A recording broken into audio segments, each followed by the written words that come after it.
Hello, welcome to the Imperfect Podcast, the podcast where we bring brilliant people to talk about their imperfections. Of course, we need to make it exciting. How are you, Soraya? Happy to have you here.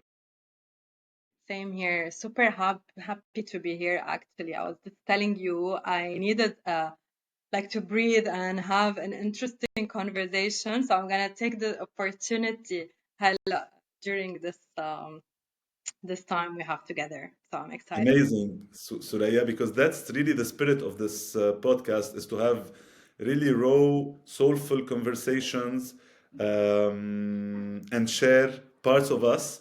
I'm sure that somewhere in the world, maybe one person will, it will resonate with one person. Of course, maybe a lot of people will not like it, but we don't care. It will resonate with some people, and that's what we care about.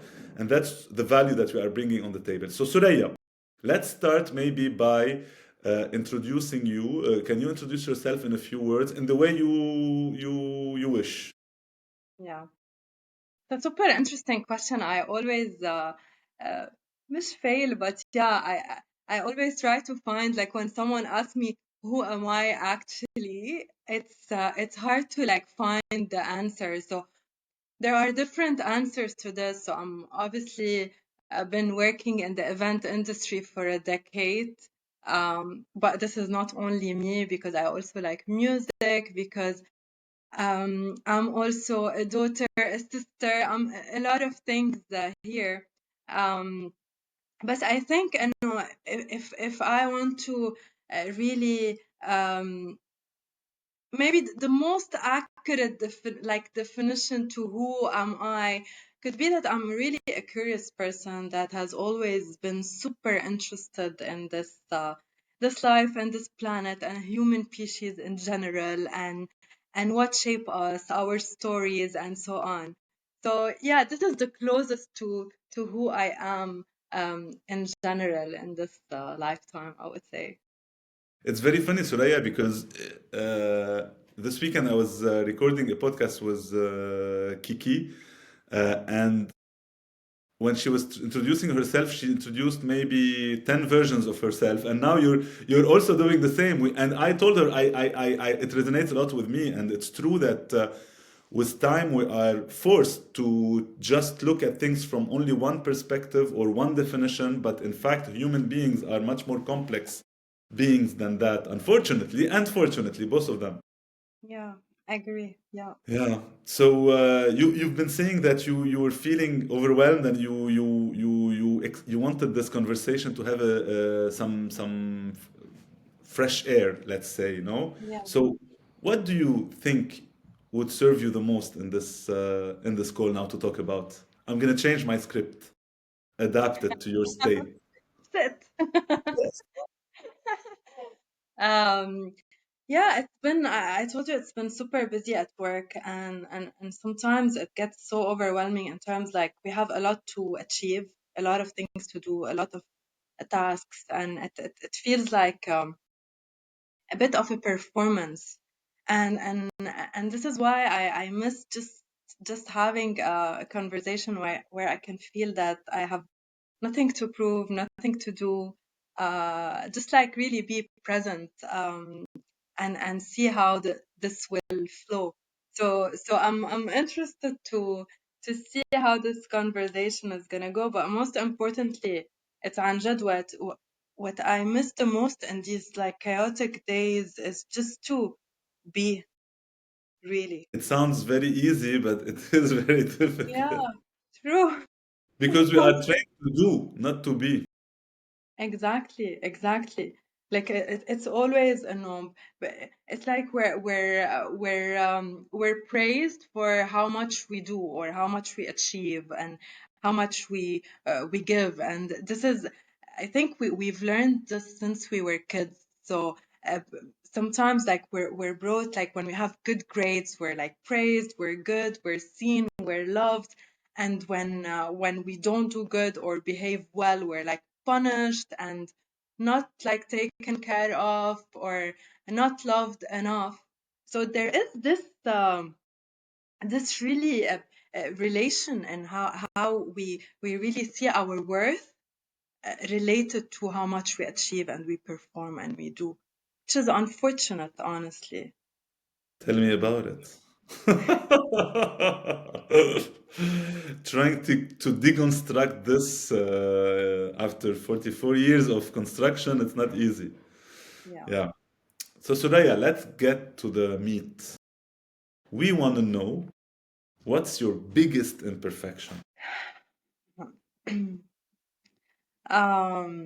So my biggest imperfection, I think it's been so hard to answer this question per se.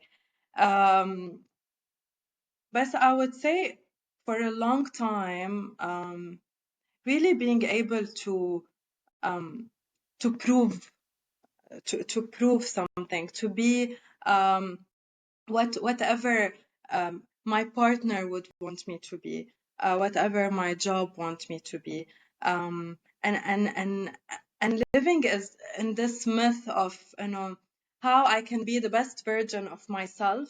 So I am liked, so I am loved, so um, I get this promotion, so I do good in my partnership, because this is how I felt that a perfect life could look like.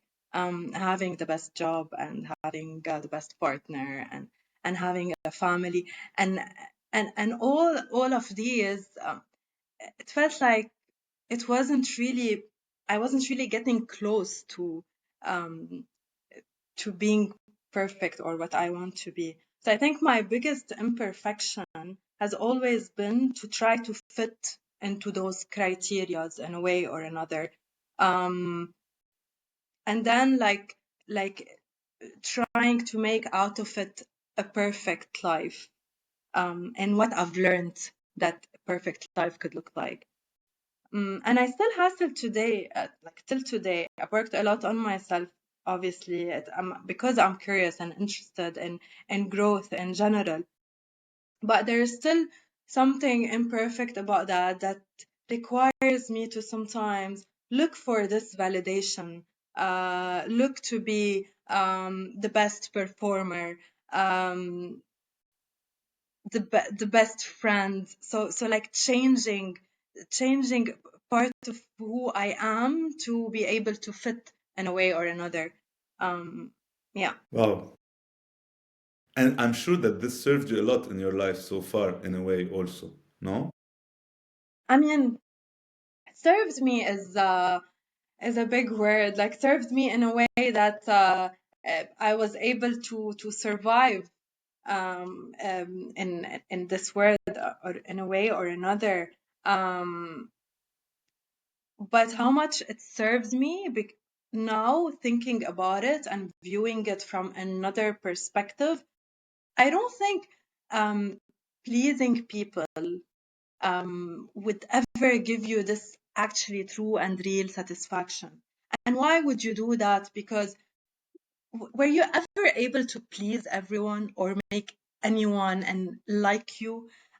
You will always People will always manage to find something that they don't like about you, and it's fine. We're not meant to be liked by everyone. So maybe it did fit me. It served me at some point in my life, or I thought it did. But again, looking back now at it, I feel it's like the biggest trap. Like, make people like you, and change yourself to fit in a specific society, or a specific job, or a specific culture, is not it's not the way to go. Is not the way to move forward. Is not a way to like really live an authentic life, where you are true and not performing in a way. Soraya, I'm going to stop this podcast because I'm sick of having all the imperfections of my guests. Even this one, I have it. I'm a people pleaser. I can't. I feel so imperfect. I have to do something about it. And to your point, I think in my case, what was very difficult is that yes, as you were mentioning, in my past experiences, pleasing people help me advance at work, achieve things, do na na na. And so for me, in my mind, I have a little voice that says, ah, this is good for you, this is good for you, this is good for you. So trying to undo this little voice is not easy, especially that, there are concrete examples. Look, this is, and I'm struggling with that currently also a lot. I'm seeing that, and I'm I'm seeing my madness, my madness. Like nobody's asking me to do what I'm doing, but I'm doing it just to please, and I'm not happy about it, and the others probably are not happy about it, and probably this is not the right way to do things initially.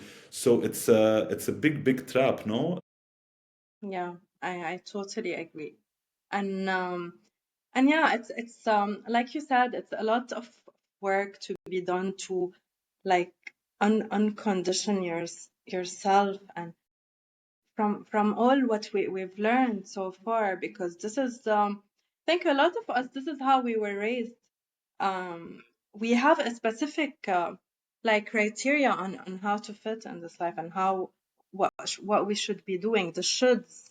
um and if it doesn't go that way, then you feel that you're doing something wrong, and then you live a whole life trying to manipulate everything outside of you and everyone outside of you, so it can get the closest to what a perfect life could look like. But it's great, it's insane, right? It's insane because it's not gonna happen, it's never Yes. gonna happen. It's by design failing because I have a friend, Anaconda, that you know, who said, if you don't have an objective, because when we are trying to please others, we forget what we want or what we need, and we are playing the game of others. And he said that if you don't have an objective in life, at best you can be a tool for others to achieve their objectives. Yeah, I love that. Yeah. So yeah, we're great tools. Yeah. طب Soraya, what are the times in your life or the moments in your life where you felt the most pressure to be perfect? um I mean, I've worn like so many masks, I would say, throughout my life, um, and sometimes it was a lot about how I want to look like, um, and this is a big topic now because the standard of beauty has changed. So you always feel that you want to like fit in a way or another. Um, the the the the overachiever also like mask. I've put it a lot in my work to feel that I'm achieving more and more, and I'm advancing in my career, and it becomes like um, a drive, but also it's exhausting because you feel that you always have to do more and more and more and more. Um, so I think it's this overachiever um, mask that I would like to put. And and and now, like thinking about it from my childhood, it's because I was really praised when I was doing great, and I was really loved, and when I was doing great in school, great in my art class, like being the top in everything, made me feel worthy and loved and cared for. So, and I saw this in every part, in every, let's say, decade of my life, like whether it was at school and then at university and then at work, and it's never ending. So it's in different shapes and forms. Also in my relationships, I felt that I had to change a lot, like we said before, like to change a lot from myself to be up to what I thought is the right relationship for me. So so yeah, it's not a specific time. It really showed up in every area in my life. and I had to really stop and reflect on, why am I doing actually this? What do I want to prove? Where do I want to get? Um, and that's very important, because this is when like things start to shift in a way, or started to shift in a way for me. So I don't, I try. It's a muscle. It's like it's a muscle that I try to exercise, like going to the gym, and really stopping at a lot of points in my life, and understanding, why am I acting in a specific way. Did you get answers to your questions? I think it's an ongoing journey. Always when I think about life in general, I see it like, the game Super Mario that we used to play when we were kids. My kids are playing it, so I still play it. Okay, good. So it's a great example. So I mean, I think that the person who like designed this game is a genius, because it really looks like life, like you pass through obstacles, challenges, and you get through them, and then you're trapped and you fall, and then you get up again and you move. So life is like this actually. It's all about growth, and if at some point you stop and it's a straight line, it becomes boring, and then the game ends, like game over. And then you're not living anymore. So it's interesting that we talk about those challenges as challenges, and we see them and we acknowledge them, but it's also important to acknowledge that this is life, and we're gonna keep on facing challenges, and we're gonna keep on, like, there is no end to this. Like today is a good day, and tomorrow something is going to happen, and we're going to try to like surpass it. So it's an ongoing work, and I think the smartest thing to do, and again this is a muscle to really work on, is to be able to accept and surrender that this is life, and life is never going to be like all like rainbows and butterflies, although we've seen this in a lot of Disney movies, but it's not reality. And being able to understand this and surrender and lean into this, I think is the secret to uh, to a happier life. What do you think? I want to stop the podcast another time because I'm discovering that life is a challenge. No, no, I like the fact that you're saying that it's an ongoing journey. Because I have this fantasy in my mind that I'm gonna solve it, and tomorrow I'm gonna be fine, and everything will be okay. And I think there is a silent expectation within me that I'm not doing enough, and that's why, or I'm not doing the right thing, and that's why I'm living what I'm living. It's not that that's natural. What I'm living is natural. There is a difference between the two, and I like the fact that you're saying that's an ongoing journey, and we need to accept. I use a lot this word, but I think to apply it is much more difficult than using it. To accept, to surrender, to go with the flow, to let go. I think personally, this is my main challenge in this life, is to let go. So, music to my ears, what you're saying. Yeah, I think suffer, like when we suffer, it comes from us resisting. يعني something happens, okay? And this thing obviously will affect us in a way or another. We're gonna feel sadness, where and so on.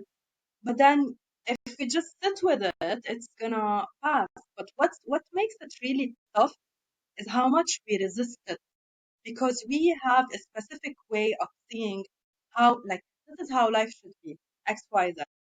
And then whenever something doesn't happen our own way, because we think that we know how a perfect life should look like, then we're in pain and we're suffering. كمان a part of it, it's a lot of a mind game, because we are creating this at the end of the day. We have zero control of whatever is happening outside of us, and that's for sure. يعني I don't know what's the best thing we can control. We're here to do our best, but then if we're gonna keep on like trying to control everything and making it the way we want, But you were saying that you started the podcast saying that you are overwhelmed now and yeah, you're having a lot on your plate, and I also the same. And during these moments, it's the most difficult to remember this, but at the same time, it's the most needed. So how do you play with that? yeah, good question. You're so right, actually. Because when you're in it, it's so hard to actually apply it. But I try like a conversation like the one we're having today is a tool for me to remember. Because there are things that we know, but we need to remind ourselves that, yes, true, life is overwhelming, but let's stop and breathe and surrender. And because if the mind play, like we said, like I said, the mind play tricks with you. So when you have a thought, like it's a process to see like a negative thought. Let's say my colleague doesn't like me, or work is so challenging these days. First, like, is this thought true? Like when I stop at it, is it true? And if it's true, then can I do something about it now? And if I can, then I do it, and it's great. And if I cannot do something about it, then how can I live despite of it being present in my life? So being able to really sit with this, because overthinking and being overwhelmed is a big thing. So being able to have such conversation or sit with myself, meditate, reflect on what's my current situation, and lean in, like I'm here, reminding myself I'm here doing my best, and then I can only surrender and trust that things are gonna get better, or are gonna be less overwhelming if there is nothing really in my hand that I can do right now, because it's not always like magic and we can do something about it. And when we can't, we need to just accept that this is the best we can Like do that. right now. This moment is like that. I had a mantra like that that I used to use in the difficult time. This moment is like that because when we are in the big, the bad or negative thoughts or situations, we think that it will last forever. But in fact, it's this moment is like that. But so I will need to thank your work and your overwhelm because if not, we've been trying to schedule this for 3 years. You know this episode. No, no, more seriously. Listen, I was hearing you and I was reflecting on one thing. Like you talked about pleasing other, overachieving, which are all praised in our society in which we live. And a lot of people around us do them. Uh, so how, when you see others, when you interact, especially in work, in relationships, when you interact with others who are doing it, it becomes very difficult not to do it. So how do you deal with this in your case? Yeah, I mean, at the end of the day, I'm human, and yeah, I face a lot of like times where, especially working in events, like it's so overwhelming, so stressful. So there is in a way or another feelings that would come up, emotions that would come up. Anger is one of them, and what I learned is like small tools of how to really um, try to take those emotions that I'm feeling and change them, deviate them, like anger. Like I'm someone who gets angry like at work when like things like don't go the way I plan to be, because I'm a project manager, I'm so organized and so on. So anger, for example, is one of the emotions that I face a lot in my job. And And for this, I try to like really use tool to move this anger, because anger, it sounds like a negative emotion, but in fact, if we really know how to use it, it gets shit done. Like when you're angry, you're very clear. You know what you want, and you're like full of power.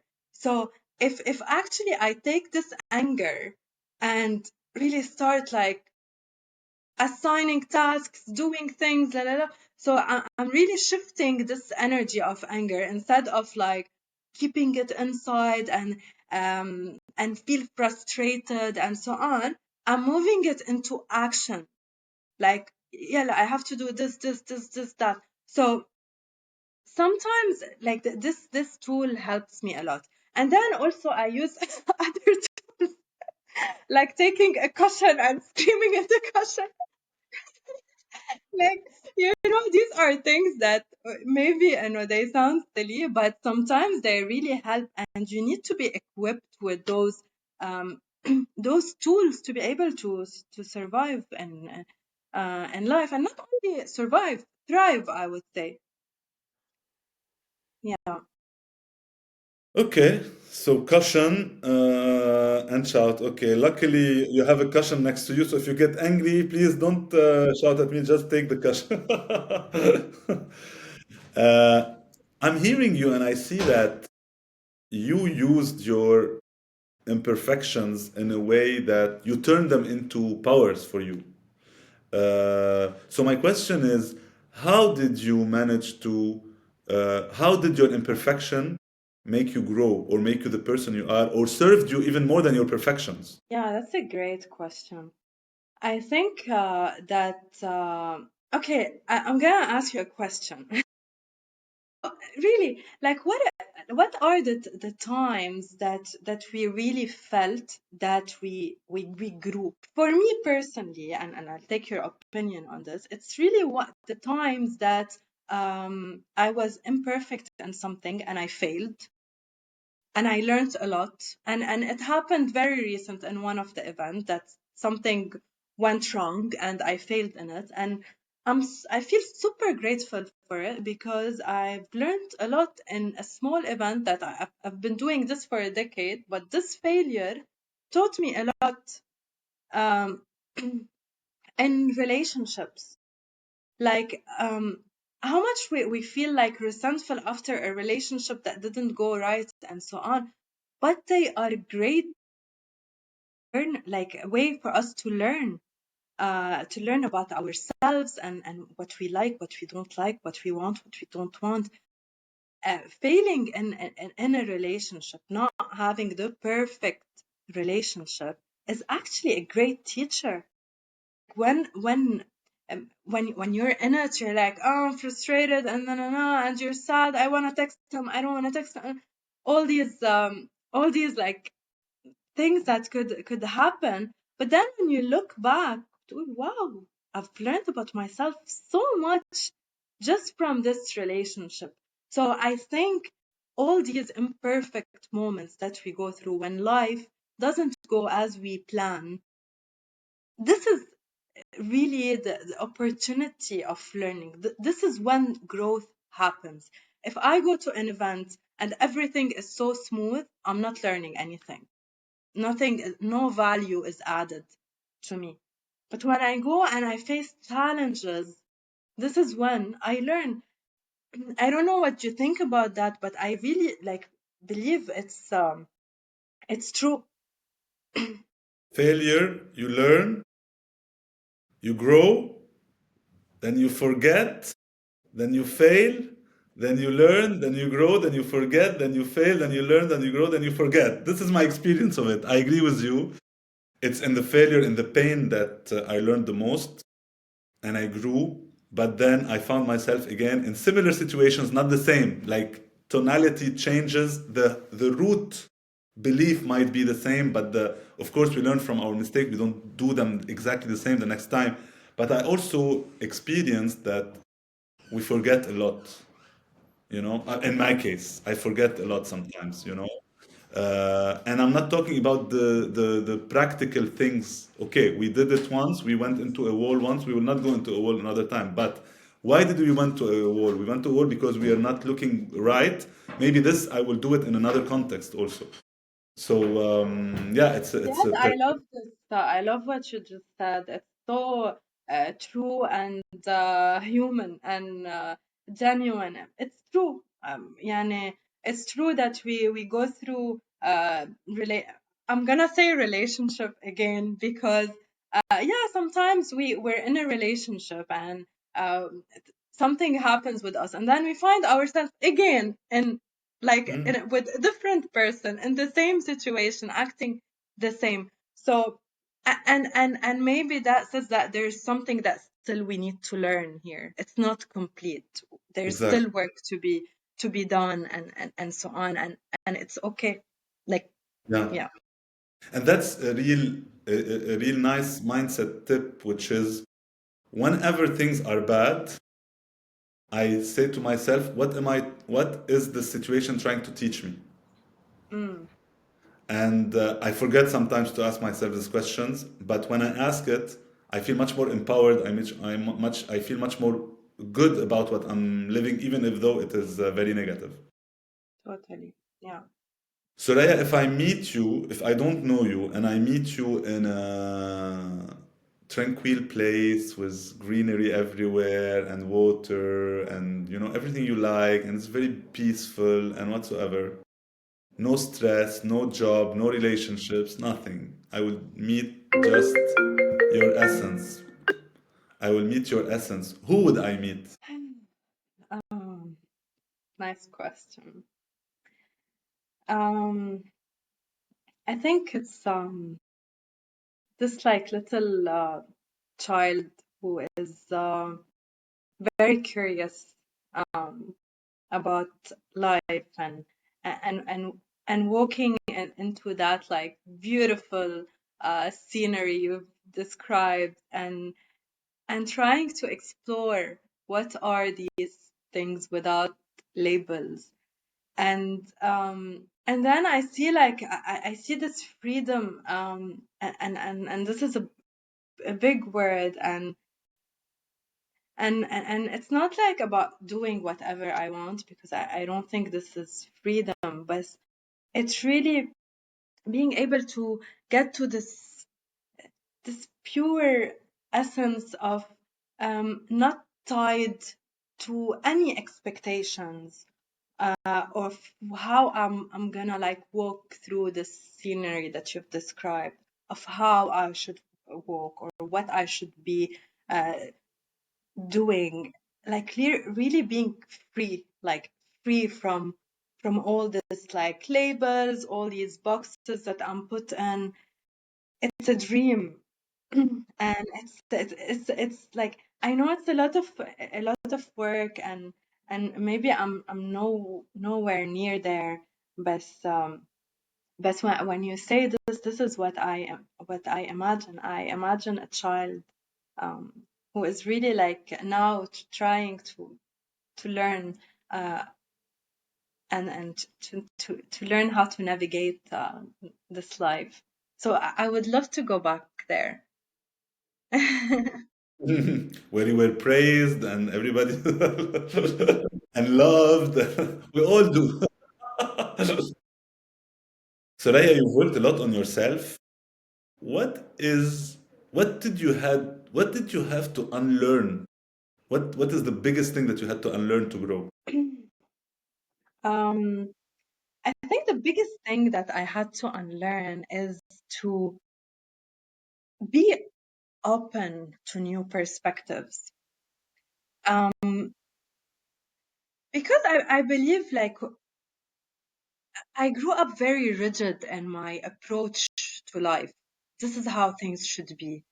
This is what I were taught from when I was at a very young age. And I think really traveling around, going through experiences, connecting with myself, the biggest thing that I had to unlearn and able for me to do this is to really be open to new perspectives.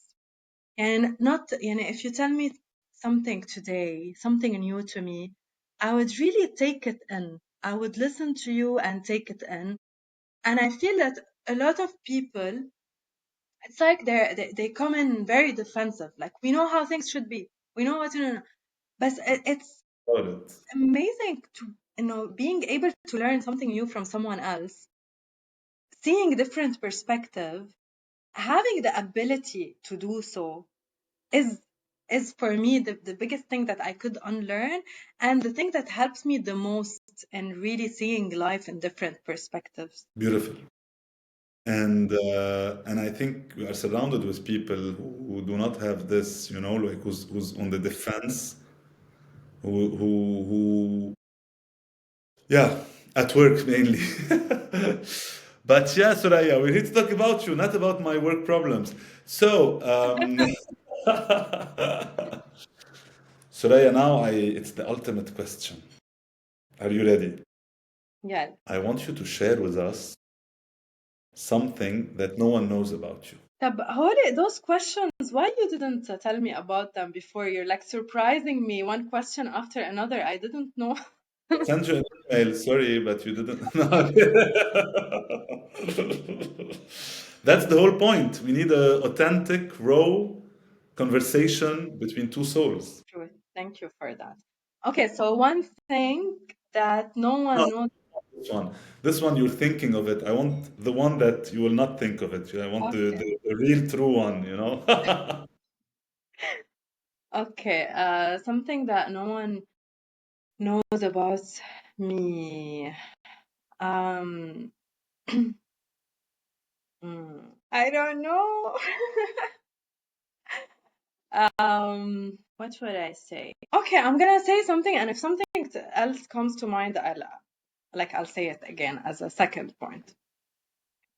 Um, something that not a lot of people know about me, that I went through a tantra journey a few years ago, and this was something that first has changed me a lot, but also was very related to my conditioning.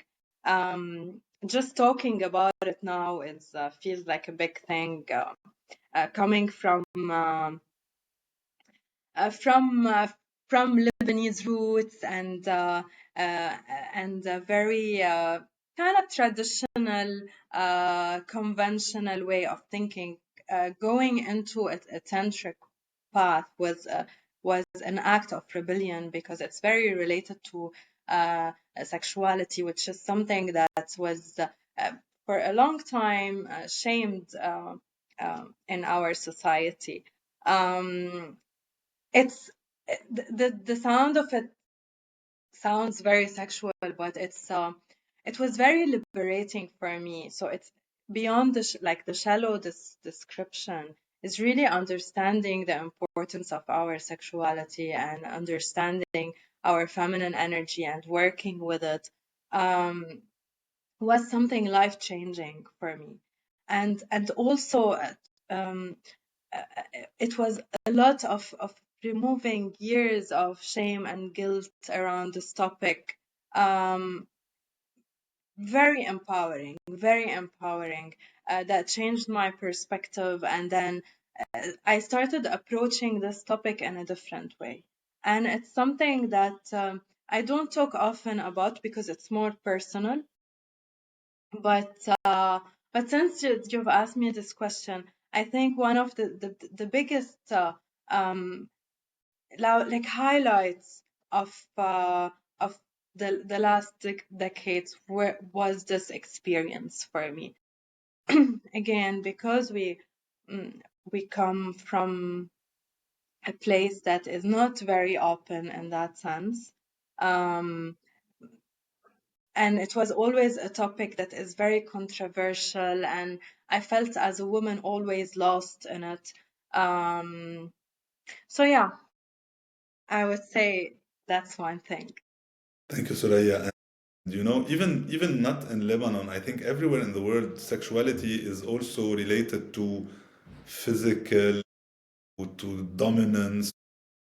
to acquisition, to competition, to, you know, so, and sometimes we forget that the sexuality is about reconnecting with your own body and with the body and the soul of the person that is in front of you. So, thank you for bringing this up in this podcast. Thank you. Thank you for like creating the space for me to share it. Thank you. So, now it is the moment of the recap. Do you want to add something before? Uh, add something before لا بس you know when I first like when I first saw your podcast I started thinking a lot about perfection and perfection وهيك. And I was thinking you know if is does perfection exist and I actually think it does exist but not in the way we see it.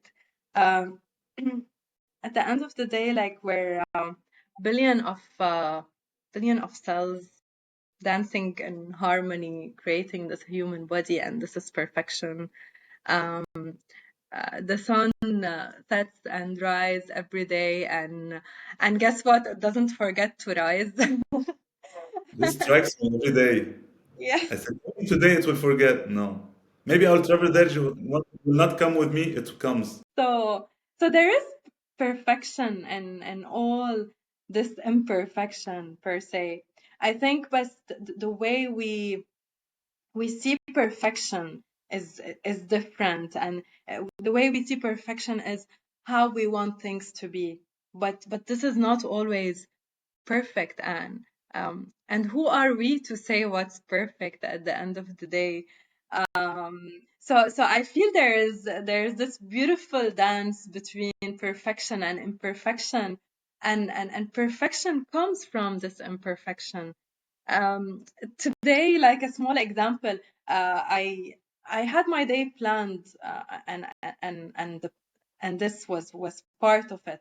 And one of the things that I planned to do was to exercise, for example, and I booked a session with a coach and so on. And then the coach texted me 30 minutes before that and tells me, sorry, I cannot make it. And usually like the me would be so frustrated, like why didn't tell me before if I didn't ask you enough. And then I went, I had a beautiful walk, the weather was beautiful, sunny, and I started also reflecting on our talk before. So I was like, wow, how perfect is this? Like, Yeah. if I were to plan it, it wouldn't have been that perfect, really. So it's very interesting. I think that the whole idea of this podcast is super interesting, actually. Yeah. Thank you, Soraya. And you know what? If there was not this idea, this podcast wouldn't exist because I want things to be perfect. So this podcast is imperfect by definition, and that's what enabled it to be. Otherwise, it wouldn't have been.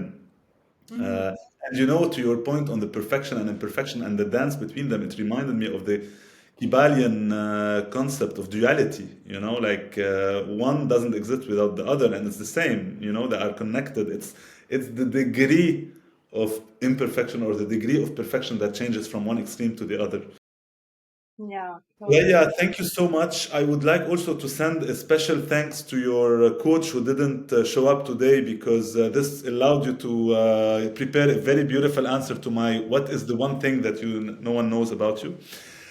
But more seriously, it was a delight. Thank you. We started by talking about or being introduced to the different versions of you or different parts of you. Then we spoke about your